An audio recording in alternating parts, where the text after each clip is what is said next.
Sa dulo ng baryong mapayapa, sa pagitan ng palayan at masukal na kakahuyan, naninirahan si Isko.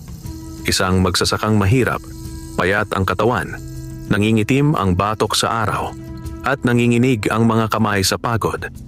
Sa bawat paghampas ng hangin sa umaga, ramdam niya ang bigat ng buhay. Isang kubong tagpi-tagpi, asawa't 2 anak na maliliit, at isang lupang hindi kanya. Pinahihiram lang ng mayamang may-ari kapalit ng ani at pawis. Ngunit sa mga huling buwan, may isa pang kaaway si Isko na mas mabigat pa sa gutom. Ang sakit na kumakain sa kanya sa tahimik na paraan. Nagsimula ito sa lagnat na pabalik-balik, ubo na may halong kirot sa dibdib, at panghihina na parang unti-unting hinahatak ang lakas mula sa kanyang mga buto. Kapag gabi, hindi siya makatulog ng maayos. Kapag umaga, pakiramdam niya'y wala na siyang hininga kahit sa simpleng paglakad papunta sa bukid. Sinubukan nila ang lahat.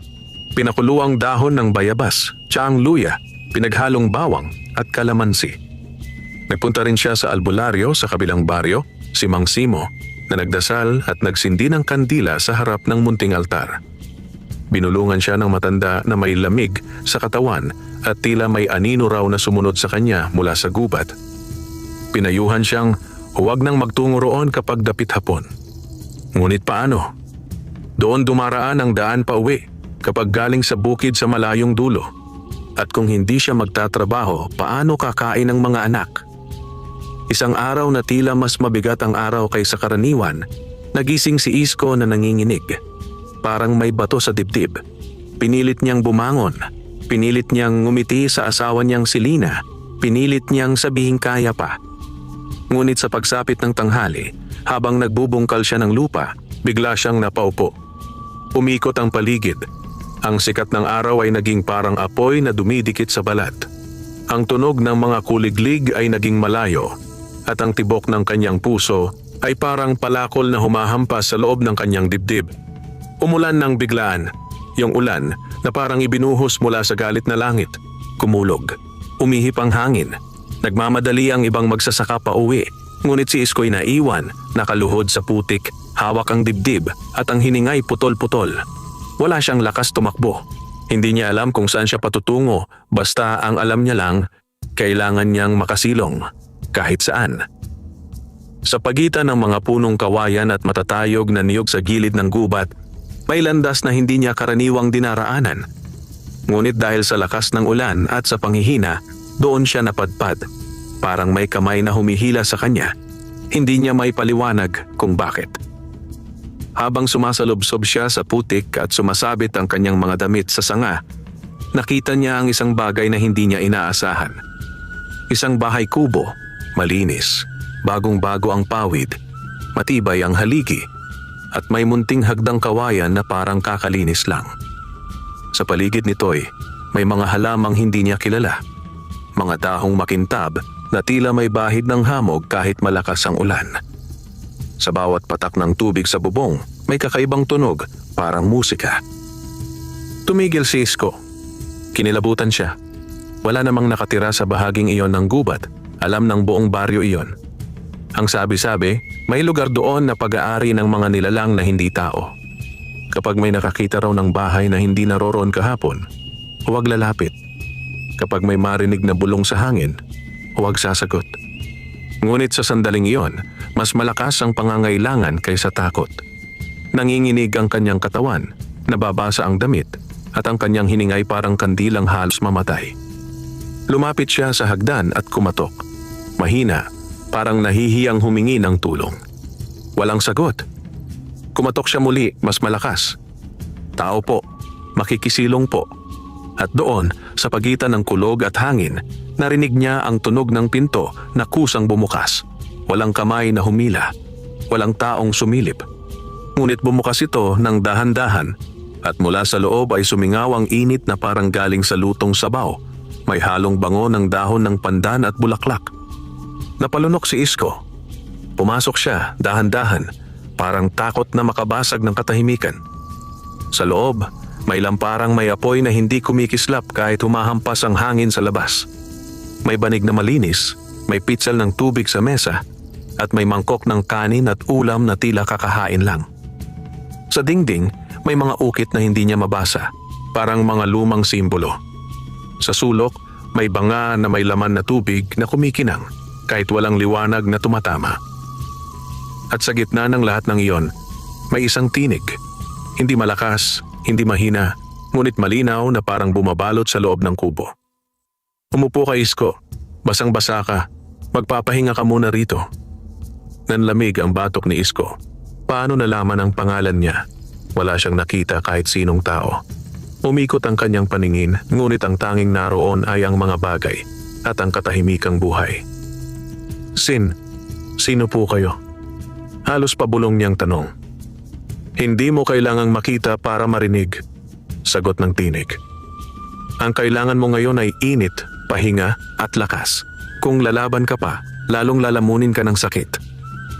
Parang may humaplos sa hangin. Bigla niyang naramdaman ang bigat ng katawan niya na lumuluwag kahit bahagya. Umupo siya sa banig, nanginginig pa rin, ngunit hindi na gaanong mabigat ang dibdib. Bakit ako narito? Tanong niya, halos umiiyak. Hindi ko na po kaya, may sakit ako, mahirap kami. Ayokong mamatay, may mga anak ako. Ang buhay ay hindi lang sa lakas ng braso, sagot ng tinig. Minsan, sinusubok ang tao hanggang sa dulo upang makita kung anong klase siyang nilalang. At ikaw, Isko, kahit durog na ang katawan, patuloy pa rin. Iyon ang dahilan kung bakit nakarating ka rito, may kumulog. Ngunit sa loob ng kubo, parang walang bagyo. Tumayo si Isko, nanginginig ang tuhod, at biglang napaluhod. Kung totoo man po kayo, kung engkanto man kayo, maawa po kayo. Kahit gumaling lang ako, kahit makapagtrabaho lang. Tahimik sandali. Pagkatapos, narinig niya ang tunog ng tubig na dumadaloy kahit walang gumagalaw. May kapalit ang bawat tulong, sabi ng tinig. Hindi pera, hindi ani, hindi alipin. Ang kapalit ay pangako. Ano pong pangako? Nanginginig niyang tanong. Na igagalang mo ang lupa, na hindi ka sasama sa kasakiman, na hindi mo ipagpapalit ang iyong kaluluwa sa ginto. At higit sa lahat, na kapag nakita mong may taong mas mahina kaysa sayo, hindi mo siya tatalikuran. Hindi na nag-isip si Isko. Pangako po. Sa sandaling iyon, may lumapit na hakbang. Hindi sa sahig, kundi sa hangin. May malamig na palad na tila dumampi sa kanyang noo. At sa halip na takot, init ang kumalat sa kanyang katawan. Parang may liwanag na dumaloy sa kanyang ugat. Uminom ka, sabi ng tinig. Sa mesa, may isang tasa ng tubig na hindi niya napansing naroon. Kinuha niya ito at uminom. Sa unang lagok, parang may dumaloy na apoy sa loob ng dibdib niya. Sa ikalawa, parang huminga ng malalim ang kanyang baga. Sa ikatlo, napapikit siya at ang buong mundo ay tila lumambot. Nakahiga siya sa banig. Narinig niya ang ulan sa bubong, ngunit parang lullaby. Sa huling sandali bago siya tuluyang makatulog, narinig niya ang tinig na parang pangako rin. Pagmulat mo, Isko, hindi pa tapos ang laban mo. Pero hindi ka na mag-iisa. At sa labas, sa pagitan ng mga punong kawayan, may mga matang kumikislap sa dilim. Hindi tao, hindi hayop. Mga matang matagal nang nagbabantay sa kung sinong karapat-dapat makapasok sa mahiwagang bahay kubo. Nagising si Isko na parang unang beses niyang huminga sa mundo. Hindi na mabigat ang dibdib, hindi na kumakapit ang sakit sa bawat paghinga. Ang ulo niyang dati tila may bato sa loob ay ngayon magaan, at ang katawan niyang nanginginig kahapon ay tila muling nabuo. Umupo siya at napatingin sa paligid. Nandoon pa rin ang bahay kubo, ngunit ngayon, mas malinaw. Ang mga hibla ng pawid sa bubong ay parang hinabi ng kamay na sanay sa hiwaga. Ang mga dingding ay may ukit na tila gumagalaw kapag hindi niya tinitigan. Ang lampara sa sulok ay may apoy na tahimik at ang hangin sa loob ay amoy dahon at hamog. Nagtaka siya kung panaginip lang ba ang lahat. Ngunit naroon ang tasa sa mesa, may bahid pa ng ininom niyang tubig. Naroon ang banig na pinagpahingahan niya, mainit-init pa. At naroon ang pakiramdam sa kanyang dibdib. Isang katahimikang matagal niyang hindi naramdaman. Tumayo siya at dahan-dahang lumapit sa pinto. Pagbukas niya, wala nang malakas na ulan. Nakatigil ang panahon sa labas na parang bagong hugas ang mundo. Kumikislap ang mga dahon, may hamog sa damo, at ang langit ay kulay abo na may sinag ng araw na sumisilip. Sa malayo, naririnig ang huni ng ibon. Ngunit ang pinakakakaiba, ang daan pabalik sa baryo na dati masukal at mahirap, ngayon parang may malinaw na landas, tuwid at hindi maputik. Parang inilatag para sa kanya. Nilingon niya ang loob ng kubo. "Salamat po," sabi niya, kahit hindi niya alam kung may nakikinig. "Hindi ko po alam kung paano ko kayo mapapasalamatan." Sumagot ang tinig, pero hindi na mula sa loob, parang galing sa hangin sa paligid. "Hindi mo kailangang magpasalamat sa salita. Magpasalamat ka sa gawa. Umuwi ka na, Isko.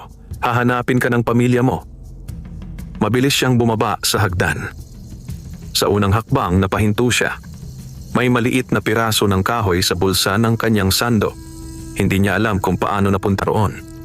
Tinignan niya. Ito'y parang anting-anting, may simpleng ukit. Isang bilog na may guhit na tila araw at dahon sa loob. Binalot ng takot at pagtataka ang puso niya. Ngunit mas nangingibabaw ang pagnanais na makauwi. Pagdating niya sa baryo, nagkagulo. Si Lina, namumugto ang mata sa kakaiyak, halos matumba nang makita siyang papalapit. Yakap siya ng asawa niya at ang dalawang anak ay kumapit sa kanya na parang hindi na bibitaw. "Akala ko, patay ka na," hikbi ni Lina. "Hinahanap ka namin. Ang mga tao, nagpunta sa bukid, wala ka. Sabi nila baka nalunod sa baha." Hinaplos ni Isko ang buhok ng asawa. "Nakisilong lang ako," sabi niya, ngunit hindi niya masabi kung saan. Parang may pumipigil sa dila niya. Sa gabing iyon, habang naghahapunan sila ng kaunting kanin at tuyo, naramdaman niyang tila lumalakas siya. Kumain siya ng mas marami kaysa dati. Nakangiti ang mga anak. Sa loob ng kubo nilang tagpi-tagpi, parang mas mainit ang hangin. Ngunit hindi natapos sa paggaling ang pagbabago. Kinabukasan, pumunta siya sa bukid. Ang lupa, na dati tuyo at basag-basag, ngayon ay tila mas malambot. Ang mga punla na dati mahina, ngayon ay mas luntian. Sa gilid ng pilapil, may tumubong mga halamang gamot, lagundi, sambong, at iba pang hindi niya itinanim. Parang may kamay na nagtanim sa gabi. Habang nagtataka siya, may dumating na isang lalaki, si Donato, katiwala ng may-ari ng lupa. Kilala sa baryo si Donato. Matalim ang dila, mabigat ang kamay, at mahilig maningil ng higit sa dapat. "O Isko," sabi ni Donato, tinitigan ang kanyang muka. "Buhay ka pa pala. Akala namin tapos ka na. Mabuti, may utang ka pa." Napalunok si Isko. "Katiwala, wala pa po akong ani. Hindi pa panahon." "Hindi ko problema," sagot ni Donato. "Kung wala kang ibibigay, kukunin ko ang kambing niyo. O kaya ang palayok, ang banig, kahit ano. Utang ay utang." Naramdaman ni Isko ang dating takot. Noon, luluhod siya at magmamakaawa. Ngunit ngayon, may kakaibang tibay sa dibdib niya, parang may sinasabi ang hangin. "Katiwala," sabi niya, mahinahon ngunit matatag. "Babayaran ko po kapag may ani. Hindi ko po itatago. Pero huwag po kayong kukuha ng gamit ng mga anak ko. Wala na po silang iba." Nagtaas ng kilay si Donato. "Matapang ka na ngayon? Dahil gumaling ka? Huwag kang magmalaki. Isang kibit ko lang, paaalisin kita sa lupang to." Sa sandaling iyon, biglang humangin ng malakas. Umikot ang mga dahon ng kawayan. May sumipol na tunog sa gubat, parang babala. Napatigil si Donato. Napalingon, parang may nakita siyang anino sa pagitan ng mga puno, at sa isang iglap, namutla ang mukha niya. "Babalikan kita," bulong niya, at nagmamadaling lumayo. Naiwan si Isko, nanginginig ang kamay, pero hindi dahil sa takot, dahil sa pagkaunawa. May nagbabantay. May isang bagay sa paligid na nakikinig sa pangako niya. Pag-uwi niya, dumaan siya sa tabi ng gubat. Hindi niya sinadya, pero parang dinadala siya ng paa niya. At sa isang bahagi ng mga puno, naroon ang isang munting palatandaan. Isang kumpol ng bulaklak na kulay ginto. Nakatayo kahit hindi panahon ng pamumulaklak. Sa gitna nito, may nakasuksok na dahon na may hamog. At sa hangin, narinig niya muli ang tinig. Hindi mo kailangang matakot sa tao, Isko. Ang takot mo ay dapat sa sarili mong pagtalikod sa pangako. Napatungo siya. Hindi po ako tatalikod, bulong niya. At sa likod ng mga puno, may munting halakhak, parang batang naglalaro na mabilis ding nawala. Lumipas ang mga araw. Sa bawat umaga, si Isko ay gumigising ng maaga, ngunit hindi na gaya ng dati na parang binubuhat ang sarili. Ngayon, may lakas siya. May init sa katawan. Kahit ang mga kapitbahay napapatingin. Parang hindi ka nagkasakit, sabi ni Aling Berta sa poso. Kahapon, halos mamatay ka na raw. Ngayon, parang bagong tao. Ngumiti lang si Isko. Nagpahinga lang po, sagot niya, pilit na iwas sa detalye. Ngunit hindi lahat ay natutuwa sa pagbabago. Si Donato, na napahiya sa bukid, ay hindi makapapayag na mawalan ng kapangyarihan. Isang hapon, dumating siya kasama ang 2 lalaki na hindi taga-baryo. Mga mukhang sanay sa gulo, may mga mata na parang laging naghahanap ng masasamantala. Isko! Sigaw ni Donato sa harap ng kubo nila. Narinig ko, lumalago raw ang tanim mo ng kakaiba. Baka naman may tinatago kang ani. Baka may ginagawang pandaraya. Lumabas si Lina, nag-aalalang nakatingin. Kumapit ang mga bata sa saya niya. Katiwala, sabi ni Isko. Wala po akong itinatago. Kung gusto niyo po, tingnan niyo ang bukid. Wala pa pong anihan. Umisi si Donato. Tingnan natin. Pero kung nagsisinungaling ka, alam mo na. Sumama sila sa bukid. Sa daan, napansin ni Isko na tuwing malapit sila sa gubat, napapahinto ang mga kasamang lalaki. Parang may malamig na hangin na dumidikit sa batok nila. Ngunit si Donato, pilit na matapang, nagpapatuloy. Pagdating sa palayan, nakita nilang tunay, wala pang ani. Ngunit ang mga punla ay malusog, mas luntian kaysa sa karaniwang palay. Sa gilid, may mga halamang gamot na parang alaga. Napailing ang isa sa mga kasamang lalaki. Kakaiba to, bulong niya. Ngunit si Donato ay lalong nagdilim ang mukha. Hindi normal, sabi niya. May salamang ka. Natawa ang isa pa. Baka may engkanto sa lupa. Biro niya, pero ang halakhak ay pilit. Hindi nagsalita si Isko. Sa loob niya, sumisigaw ang takot. Paano kung pilitin nilang hukayin ng lupa, sirain ang mga punla o mag-iwan ng masama? At tila narinig ng paligid ang takot niya. Biglang bumigat ang hangin. Tumahimik ang mga ibon. Ang mga dahon ng kawayan ay kumaluskos kahit walang hangin. Sa may gilid ng gubat, may aninong dumaan, mabilis, mahaba at hindi malinaw ang anyo. Napaatras ang 2 lalaki. Pare, tara na, sabi ng isa. Ngunit si Donato mas lalong nagmatigas. Lumapit siya sa pilapil at sinipa ang lupa. Kung may engkanto man, hindi ako takot. Sa sandaling iyon, may nangyari na hindi maipapaliwanag. Ang putik sa ilalim ng paa niya ay biglang lumubog, parang sumipsip. Nadapa si Donato at ang kanyang kamay ay bumaon sa isang bahagi ng lupa na parang may tinik. Napasigaw siya sa sakit. Napatakbo ang 2 lalaki palayo, halos iniwan siya. Si Donato, nanginginig, tumingin sa paligid na parang may nakikita siyang mga matang nakatutok sa kanya. Isko, sigaw niya, anong ginawa mo? Walang ginawa si Isko. Ngunit sa hangin, narinig niya ang tinig, mahina, ngunit malinaw sa kanyang tainga. Hindi mo kailangang gumanti, ang lupa ang gaganti sa umaapak ng may paglapastangan. Tinulungan pa rin ni Isko si Donato na makatayo. Binunot niya ang kamay nito sa putik at sa halip na dugo, may marka lang na parang galos. Pero ang takot sa mata ni Donato ay tunay.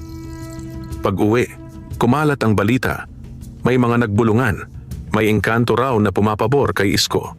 May iba na inggit. May iba na natatakot. At sa gitna ng mga bulungan, may isang tao na tahimik na nakikinig. Si Corazon, isang babae sa baryo na kilala sa pagiging mapagmasid. Siya ang unang lumapit kay Lina sa palengke. Lina, sabi niya, ingat kayo. Kapag ang isang tao biglang gumaling at biglang gumanda ang ani, maraming magtataka. Maraming maghahanap ng dahilan. At sa paghahanap nila, pwedeng may masamang mangyari. Nang marinig ni Isko ang sinabi ni Corazon, napahawak siya sa maliit na anting-anting sa bulsa. Parang umiinit ito kapag may panganib. Sa gabing iyon, habang natutulog ang mga bata, lumabas si Isko sa kubo at tumingin sa gubat. Tahimik ang paligid. Ngunit sa dilim, may munting liwanag na kumikislap. Parang alitap-tap, ngunit mas malaki, mas maliwanag at hindi naglalaho. Lumapit siya sa gilid. "Kung naririnig niyo po ako," bulong niya, "hindi ko po kayo ilalantad. Ayokong masaktan ang pamilya ko. Ano po ang dapat kong gawin?" Tahimik. Pagkatapos, may tunog ng dahon na nahulog kahit walang hangin. Sa paanan niya, may isang dahon ng baybayin na hindi niya alam kung saan galing, at sa ibabaw nito may patak ng tubig na parang salamin. Nang hawakan niya, may larawan siyang nakita sa patak. Si Donato na may kausap na matandang lalaki sa kabilang baryo. Isang mukhang tuso, may dalang supot ng mga anting at pulbos. Nanginig si Isko. Alam niya ang ganitong mga tao, mga mangkukulam na nagbebenta ng tulong kapalit ng kapahamakan ng iba. At sa hangin, narinig niya ang tinig, ngayon ay mas matalas. May darating na dilim, Isko. At ang dilim ay hindi lang sakit sa katawan, sakit din sa puso ng tao. Sa kabilang baryo, sa isang bahay na amoy usok at lumang langis, nakaupo si Donato sa harap ng matandang lalaki. Si Baldo, kilala sa mga lihim na ritual at mga bulong na kayang magpasakit kahit walang hawak na kutsilyo. Ang mga kamay ni Baldo ay puno ng singsing na itim ang bato at ang kanyang mga mata ay tila laging nagbabantay sa anino. "May kakaiba sa magsasakang yon," sabi ni Donato. Pilit na mababa ang tinig. Biglang gumaling, biglang lumago ang palay, at may nangyari sa bukid. Parang may pumipigil sa akin. Natawa si Baldo, ngunit ang tawa ay walang saya. "Engkanto," sabi niya. Tila natitikman ang salita. Kapag may engkanto, may biyaya. Kapag may biyaya, may pwedeng agawin. "Paano?" tanong ni Donato, ang mga mata ay nagningning sa kasakiman. "Kailangan nating hanapin ang ugat," sagot ni Baldo. "Lahat ng hiwaga may pintuan. Kapag natagpuan ang pintuan, mapipilitang lumabas ang nagtatago." Naglabas si Baldo ng maliit na sisidlan ng pulbos na kulay abo at isang hibla ng buhok na tila galing sa tao. "Kunin mo ang anumang gamit ni Isko," utos niya. "Isang piraso ng damit, isang patak ng pawis, kahit anong may bakas niya. Gagamitin natin iyon para hilahin ang anino ng tumutulong sa kanya." Samantala, sa baryo, naramdaman ni Isko ang paglapit ng panganib kahit hindi pa nangyayari. Sa tuwing sisikat ang araw, may pakiramdam siyang may matang sumusunod. Sa tuwing lalapit ang hangin, may bulong na hindi niya maintindihan. Hindi tinig ng engkanto, kundi ibang bulong, mas mabigat, mas madilim. Pinili niyang maging masinop. Hindi siya nagmayabang. Hindi siya nagkwento tungkol sa bahay kubo. Hindi siya sumama sa mga usapan sa inuman. Nagtrabaho lang siya, umuwi, at sinunod ang pangako. Hindi siya nang aapi, hindi siya nagnanakaw.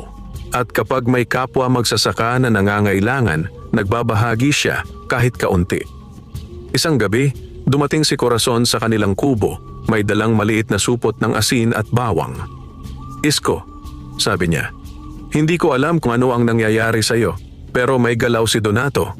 Nakita ko siya kanina, may kasamang matanda, hindi taga rito, at may hawak silang supot na parang pangritual."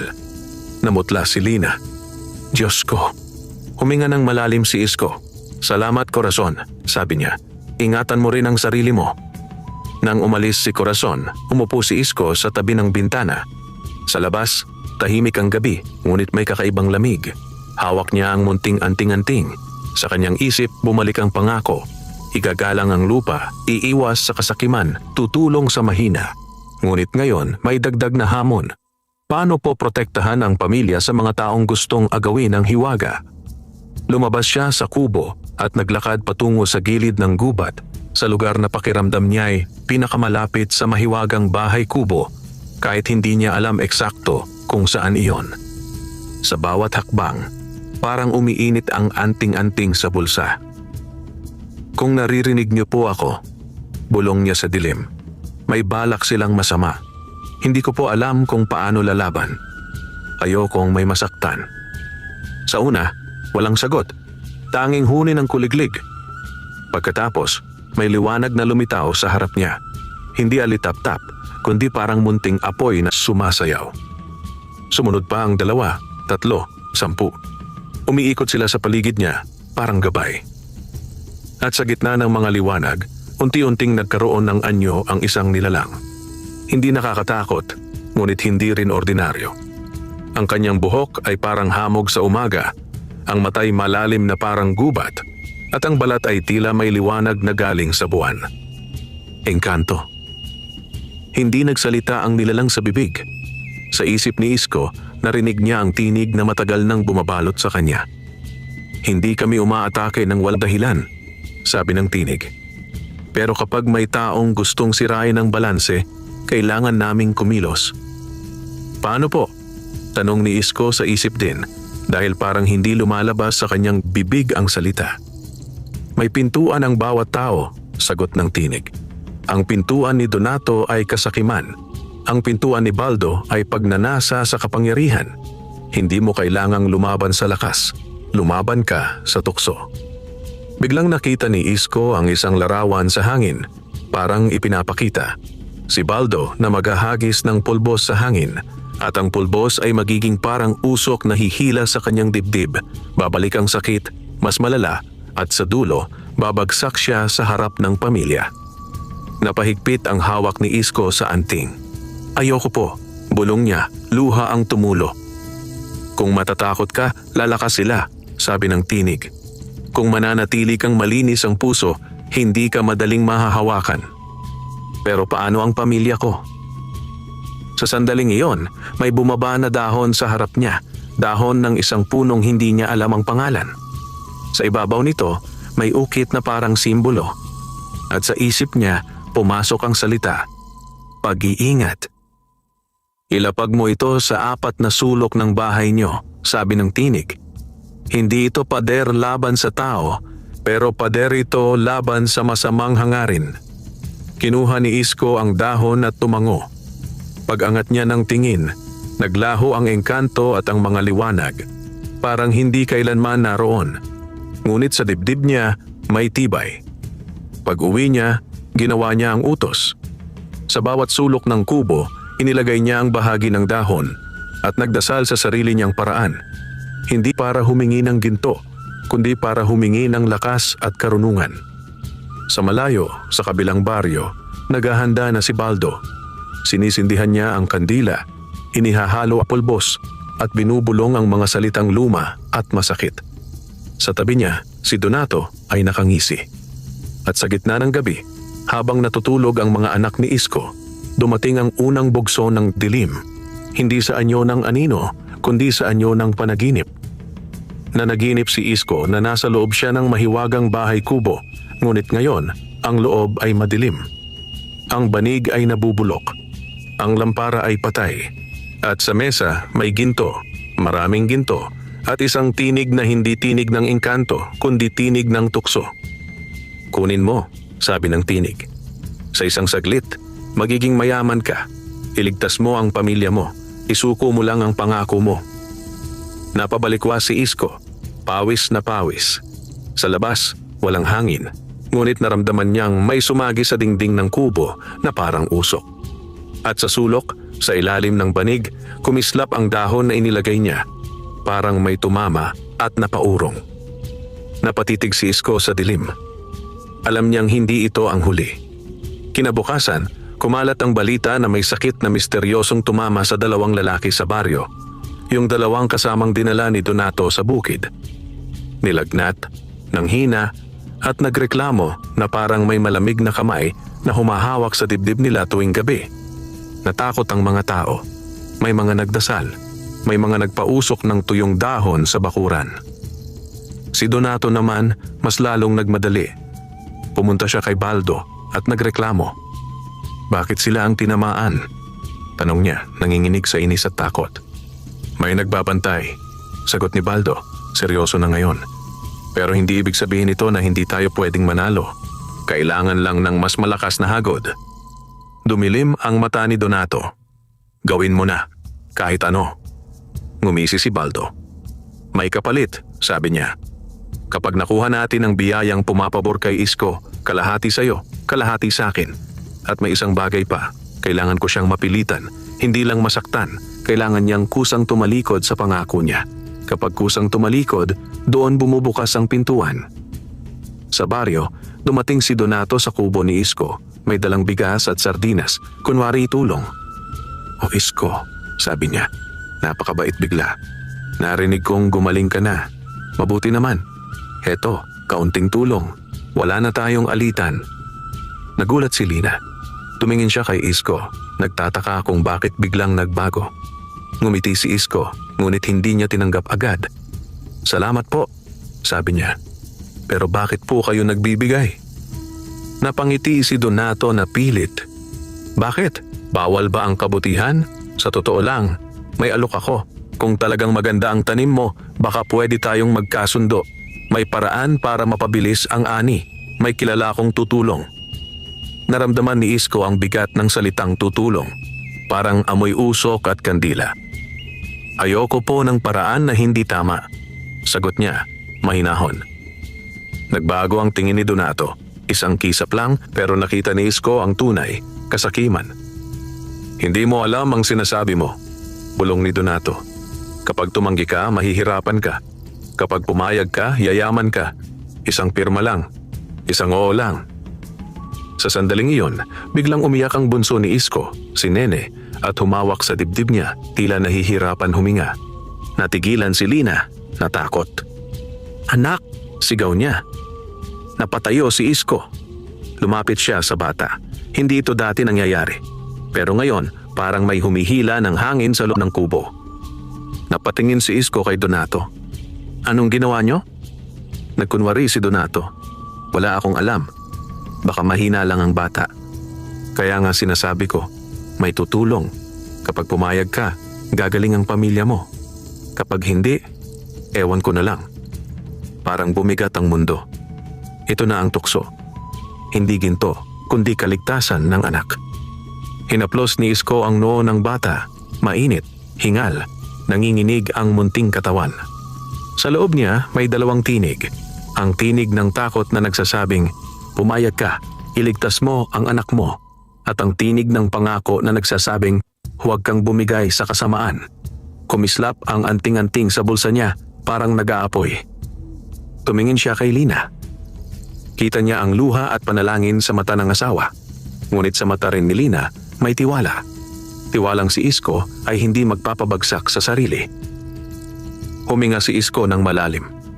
Tumayo siya, humarap kay Donato at nagsalita ng malinaw. "Hindi ko ipagpapalit ang kaluluwa ko sa pansamantalang ginhawa," sabi niya. "Kung may sakit ang anak ko, gagawin ko ang tama, hindi ang madali." Natahimik si Donato. Kumunot ang noo. "Tama? Tingin mo tama ang maging mahirap? Tama ang magutom ang anak mo?" Mas sumikip ang dibdib ni Isko, pero hindi siya umatras. "Mas tama ang manatiling tao," sagot niya.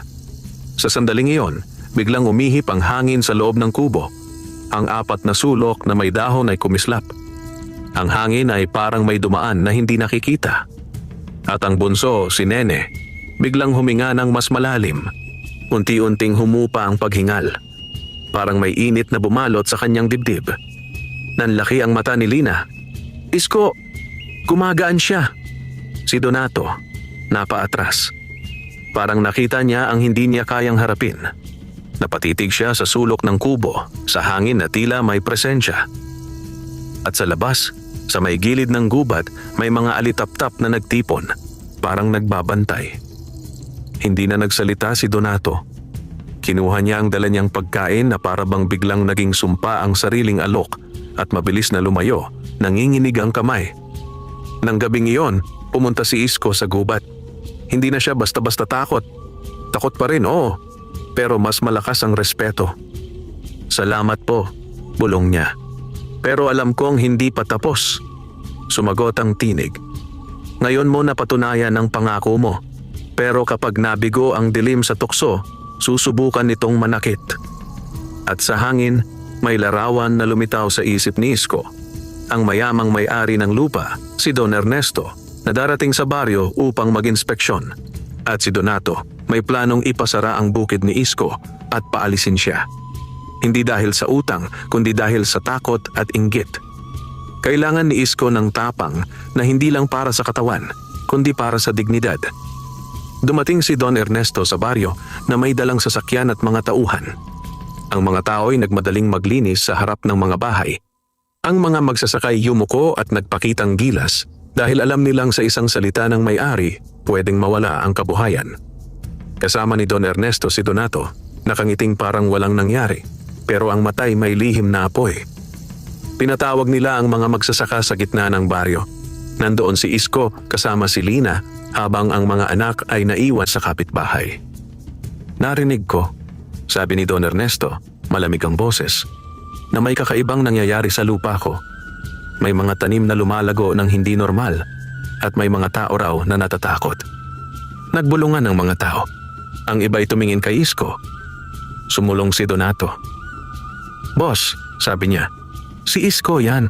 Dati nang may sakit tapos biglang gumaling. Tapos biglang luntian ng palay. Baka may ginagawang bawal. Delikado sa lupa niyo." Naramdaman ni Isko ang bigat ng mga tingin. Kung magkamali siya ng salita, pwede silang paalisin. Huminga siya. Naalala niya ang tinig. Lumaban sa tukso, huwag sa lakas. Ngunit ngayon, ang laban ay sa kasinungalingan. "Don Ernesto," sabi ni Isko, tumayo ng maayos. "Wala po akong ginawang bawal. Nagtanim po ako ng maaga, naglinis ng pilapil, nagayos ng patubig, at nag-alaga ng lupa. Kung gumanda po ang tanim, dahil po sa pag-aalaga." Tumaas ang kilay ni Don Ernesto. "At ang paggaling mo?" Saglit na natahimik si Isko. Hindi niya pwedeng sabihin ang totoo. Hindi dahil nahihiya, kundi dahil alam niyang kapag nabanggit ang hiwaga, mas marami ang aakitin ng kasakiman. "Nagpahinga po ako," sagot niya. "At nagdasal." Natawa si Donato. "Dasal? Boss, huwag kayong magpaloko. May engkanto yan. Baka pati lupa niyo maagaw." Sa salitang iyon, may biglang kumulog kahit maaraw. Umihip ang hangin at nagliparan ang alikabok. Napaatras ang ilang tao. Napatigil si Don Ernesto, tila nagulat sa biglang pagbabago ng panahon. "Boss," dagdag ni Donato, "paalisin na natin para walang problema." Sa loob ng dibdib ni Isko, sumiklab ang takot. Kapag pinaalis sila, saan sila pupunta? Paano ang mga anak? Paano ang buhay? Ngunit sa pagitan ng takot, may isa pang bagay na pumasok sa isip niya. Ang pangakong tumulong sa mahina. At sa sandaling ito, ang mahina ay hindi lang siya, kundi ang mga magsasakang laging inaapi ni Donato, ang mga pamilyang laging sinisingil ng sobra, ang mga taong takot magsalita. Tumingin si Isko sa mga mukha sa paligid. Nakita niya ang takot. Nakita niya ang pag-asa. At doon niya naunawaan. Kung tatahimik siya ngayon, lalong lalakas ang kasamaan. "Don Ernesto," sabi ni Isko, "mas malinaw, mas matapang. Kung may problema po sa lupa niyo, pwede po niyong inspeksyonin. Pero bago po kayo magpasya, sana po pakinggan niyo rin ang mga tao. Hindi lang po ako ang may reklamo. Marami po sa amin ang pinipilit magbayad ng sobra, kinukuhanan ng gamit at tinatakot kapag tumututol." Nag-ingay ang mga tao. May napasinghap, may nagtakip ng bibig. Si Lina napahawak sa braso ni Isko nanginginig. Namula si Donato. "Sinungaling!" sigaw niya. "Boss, huwag niyo yan pakinggan." Pero si Don Ernesto napatingin kay Donato ng matagal.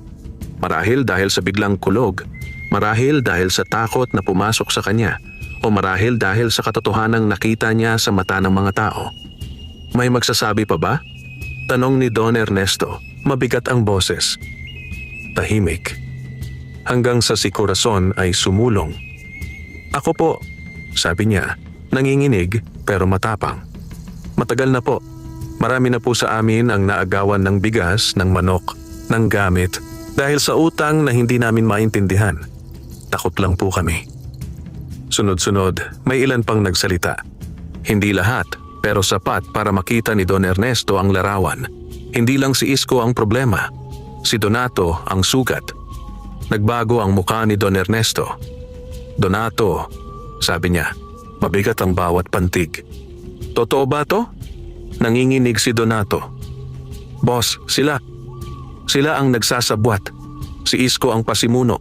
May engkanto yan. Sa sandaling iyon, may malakas na hangin na dumaan sa gitna ng mga tao. Nahulog ang sombrero ni Donato at sa lupa, sa harap niya, tumubo ang isang maliit na halamang may bulaklak na ginto. Hindi dapat tumubo roon. Hindi sa gitna ng alikabok. Napaurong si Donato, namutla. Parang nakakita siya ng hukom na hindi niya kayang suhulan. Si Baldo na nakatago sa dulo ng mga tao ay biglang umalis, parang alam niyang hindi na siya ligtas. Tahimik ang lahat. Si Don Ernesto ay nakatitig sa bulaklak, tapos kay Donato, tapos sa mga magsasaka. Sa huli, nagsalita siya. Kung may hiwaga man, sabi niya, hindi ako natatakot sa hiwagang nagtatanggol sa naaapi. Ang dapat katakutan ay ang kasakiman ng tao. Pinatawag niya ang mga tauhan niya. Pansamantalang aalisin si Donato sa tungkulin, utos niya. At susuriin ang mga tala ng utang at singil. Kung may pandaraya, mananagot. Sumigaw si Donato, galit at takot. Boss, hindi niyo pwedeng... Puuwede, putol ni Don Ernesto. Dahil akin ang lupa at ayokong maging sanhi ng gutom at luha ang pangalan ko. Nang gabing iyon, tahimik ang baryo, pero ibang klase ang katahimikan. Katahimikang may paghinga ng pag-asa. Umuwi si Isko kasama si Lina. Sa loob ng kubo, niyakap siya ng asawa, nanginginig sa halo ng takot at ginhawa.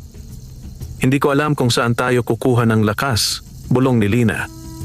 Pero, salamat. Hinaplos ni Isko ang buhok ni Lina. Hindi ito dahil sa akin lang, sabi niya. Dahil ito sa katotohanan. At sa pangakong hindi tayo mananakit. Sa labas, sa gilid ng gubat, nagtipon ang mga alitap-tap. At sa hangin, narinig ni Isko ang tinig, mas banayad ngayon. Natupad mo ang pangako mo, Isko. Hindi dahil naging mayaman ka, kundi dahil hindi ka naging katulad nila. Lumipas ang mga buwan. Hindi biglang naging palasyo ang kubo ni na Isko. Hindi umulan ng ginto at hindi nawala ang kahirapan na parang bula. Ngunit unti-unting nagbago ang buhay nila sa paraan na mas matibay kaysa kayamanan. Sa tulong ng mas maayos na pamamahala sa lupa, nabawasan ang pang-aabuso. Ang mga magsasaka ay nakahinga. Si Isko, na minsang halos lamunin ng sakit, ay naging mas matatag, hindi lang sa katawan, kundi sa loob. Ang palay niya ay umani ng masagana, hindi sobra-sobra, ngunit sapat para makabayad at magtabi. Nakapag-aral ang mga anak kahit sa simpleng paraan. Si Lina ay nakapagtinda sa palengke gamit ang kaunting puhunan na nakuha nila sa ani. At sa bawat pagdaan ni Isko sa gilid ng gubat, ramdam niya ang presensya ng bantay. Hindi para ipagyabang, kundi para ipaalala. Minsan, sa isang umagang may hamog, nakita niya sa malayo ang mahiwagang bahay kubo. Hindi siya lumapit. Tumayo lang siya sa malayo at yumuko, parang bumabati sa isang matandang kaibigan. Sa hangin, dumampi ang banayad na tinig, hindi na utos, kundi paalala. Ang tunay na himala ay hindi ang paggaling ng katawan.